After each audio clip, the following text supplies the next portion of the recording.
Hi everyone, here we've got the DOOGEE N30 and let me share with you how to check IMEI and serial number on this device. So first of all, let's enter the phone dialer because here I will show you the first way to check those numbers.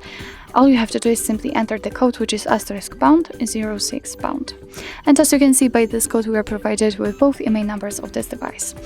Let's tap on OK, let's get back and let me show you another way to check it because we couldn't check the serial number. So let's enter the settings.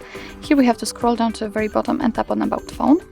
And here we've got the IMEI numbers for both SIM slots, and somewhere here we should find the serial number, which will be in model and hardware, and as you can see the serial number appears. So actually that's all. This is how to check IMEI and serial number in your DOOGEE N30. Thank you so much for watching. I hope that this video was helpful, and if it was, please hit the subscribe button and leave the thumbs up.